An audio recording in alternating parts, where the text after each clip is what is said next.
안녕하세요, 노시입니다. 오늘은 LM3886을 이용한 개인 클론 파워앰프를 만들어 볼까 합니다. 앞선 영상에서 소개시켜 드렸듯이 개인 클론은 굉장히 DIY 오디오를 하는 분들에게 유명한 앰프입니다.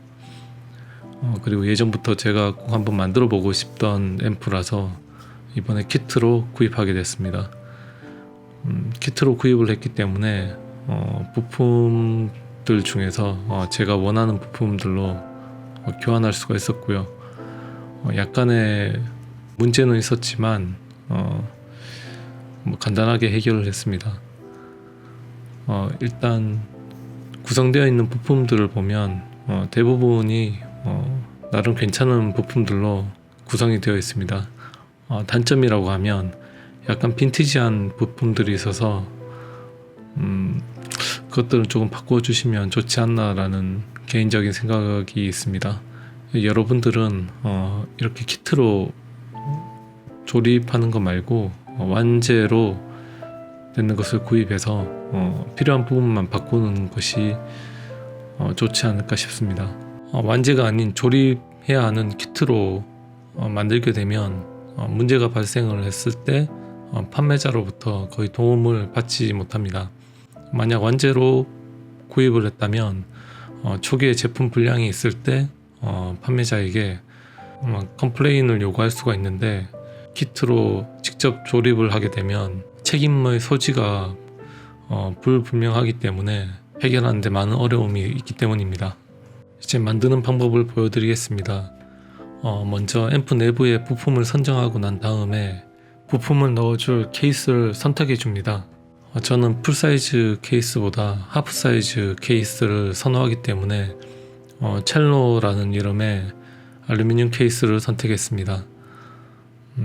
나름 가공도 괜찮고 사이즈도 적당해서 이뻐 보이더라고요.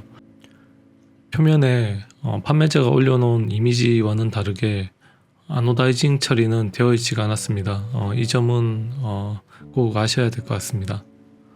그리고 이 케이스의 단점이라고 하면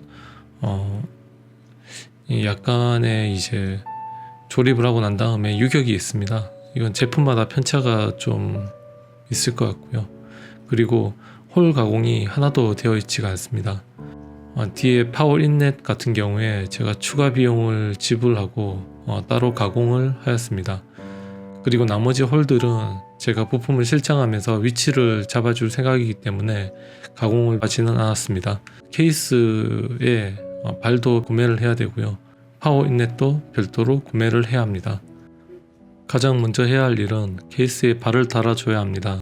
케이스에 발을 먼저 달아주는 이유는 케이스 내부에 육각 서포트를 이용해서 앰프 보드를 고정시켜야 하는데, 간섭이 되면 서포트를 고정시킬 수가 없기 때문입니다.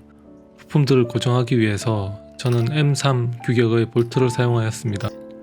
볼트를 고정하기 위해서는 우리는 나사선을 가공해 줘야 합니다. 이 나사선을 가공할 때 사용하는 기구는 나사탭이라는 기구를 사용해서 나사선을 가공합니다. 저는 스크류탭을 이용해서 나사선을 가공하였습니다. 스크류탭이 홀 가공과 동시에 나사산 가공을 할 수 있기 때문에 편한 기구입니다. 하지만 강도가 약해서 철판에는 적합하지가 않은 것 같고요. 알루미늄 정도면 쉽게 가공이 가능합니다. 하지만 강도가 약해서 쉽게 부러지는 단점도 가지고 있습니다. 스크류탭을 사용해서 가공을 하실 분들은 예비로 하나 정도는 더 가지고 작업을 하시는 걸 추천드립니다. 저도 작업을 하다가 하나밖에 없어서 곤란했던 기억이 많이 있습니다. 나사산 가공 전에 먼저 작은 홀을 먼저 뚫어줍니다. 저는 1파이 홀을 먼저 뚫어주고 M3 볼트 홀 작업을 하였습니다. 귀찮지만 이렇게 두 번에 나누어서 가공을 해야 하는 이유는 정확한 나사산 가공을 할 수 있기 때문입니다. 그리고 홀 가공할 때 절삭유를 조금씩 뿌려주시면 좋습니다. 공구의 수명을 연장할 수가 있고 칩 배출에도 개선이 되는 효과가 있기 때문입니다. 저는 절삭유로 WD-40을 사용하였습니다. 이제 케이스에 발을 조립해 보겠습니다. 저는 고정하는 나사를 M3의 길이가 12mm인 육각 렌치 볼트를 사용하였습니다. 볼트의 선정은 케이스 판넬의 두께와 발의 치수에 따라서 선정을 해주시면 되겠습니다. 저 같은 경우 판넬의 두께는 3mm이고 발을 고정하는 부피는 9mm였기 때문에 정확하게 판넬의 높이에 맞춰서 12mm를 선정하였습니다. 선택한 오디오 발의 홀 가공 상태에 따라서 고정 볼트를 선정해 줄 필요가 있습니다. 저 같은 경우는 접시머리 볼트가 없어서 일반 육각 렌치 볼트를 사용을 하였는데 정확하게 고정이 되지 않았습니다. 추후에 저는 교환할 생각입니다. 케이스에서 앰프 보드가 실장될 부분에 판넬을 분리해 줍니다. 이제 발 위치가 정해졌으니 내부의 부품들을 임의로 실장을 한번 해봅니다. 양전은 35V가 출력되는 스위칭 보드입니다. 앰프에 출력석을 시켜줄 방열판입니다. 저는 100×100 사이즈의 알루미늄 방열판을 선택하였습니다. 원래는 앰프 보드에 딸려오는 방열판이 있는데 기존의 방열판을 재활용하기 위해서 저는 따로 구입하지는 않았습니다. 이제 보드를 고정시킬 육각 서포트 홀 작업을 해주겠습니다. 그러기 위해서는 먼저 발 위치를 피해야 되기 때문에 기존의 발을 사용해서 위치를 그려준 다음 홀 위치를 선정하기 위해서 보드에 뚫려있는 홀을 이용해서 아까 잡은 대략적인 위치를 잡고 홀을 연필을 사용해서 표시를 해줍니다. 이때 주의해야 할 점은 수평과 수직이 정확해야 되기 때문에 조금 섬세하게 작업을 해주시는 것이 좋습니다. 홀은 M3 볼트가 들어갈 홀을 작업을 할 거고요. 보드의 홀 크기는 4파이 정도 됩니다. 1mm 정도 여유가 있기 때문에 약간은 틀어줘도 괜찮습니다. 하지만 많이 틀어지게 되면 고정을 할 수가 없습니다. 그래서 굉장히 주의해서 작업을 해야 되고요. 가장 쉬운 방법은 도면을 그리고 케이스 가공업체에 맡겨서 탭 작업과 홀 작업을 하면 가장 편하게 작업을 할 수가 있습니다. 이제 펀치 작업을 할 건데요. 자동 센터 펀치라는 툴에 대해서 잠깐 설명을 드리겠습니다. 나사를 받거나 드릴 작업을 할 위치에 표기를 할 때 자동 센터 펀치를 사용을 합니다. 작업할 포인트에 정확한 위치를 표시하기 위해서 사용하는 툴이고요. 펜을 사용해서 드릴 작업 포인트만 표시하고 작업을 하는 경우에 드릴이 작동하는 순간적인 힘 때문에 위치가 살짝 밀릴 수가 있습니다. 이럴 때 자동 센터 펀치를 이용하면 그런 경우를 피할 수가 있습니다. 그 자동 센터 펀치를 사용을 하면 해당 위치에 살짝 홈이 파이기 때문에 작업을 할 때 나사 드릴의 비트가 옆으로 밀리는 것을 방지해 줍니다.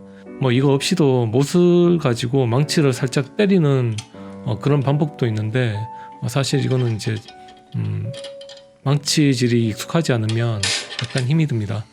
그런데 이런 툴을 사용하게 되면 정확하게 센터를 잡아줄 수 있는 이점이 있습니다.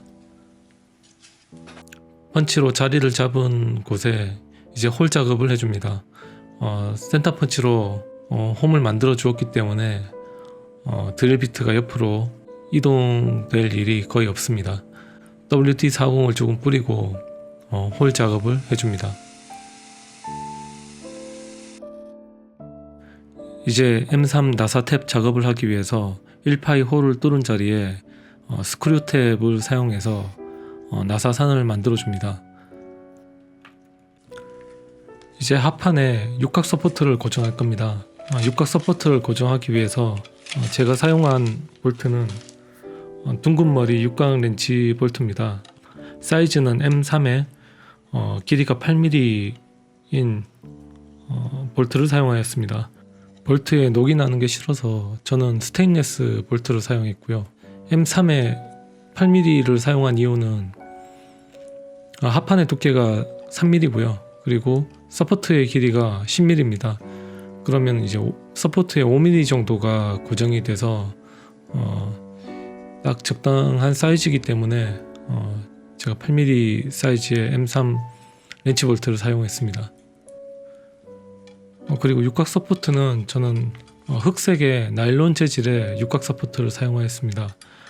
이유는 한 군데만 빼고 다 이제 나일론 재질의 서포트를 사용을 했는데 1점 접지를 만들기 위해서입니다. 앰프 보드의 볼트 홀 자리 중에 한 군데가 접지 포인트가 있습니다. 그 점에 이제 접지 포인트를 제외하고 이 케이스와 접지가 되면 잡음이 생기기 때문에 저는 나일론으로 된 육각 서포트를 사용을 하였습니다.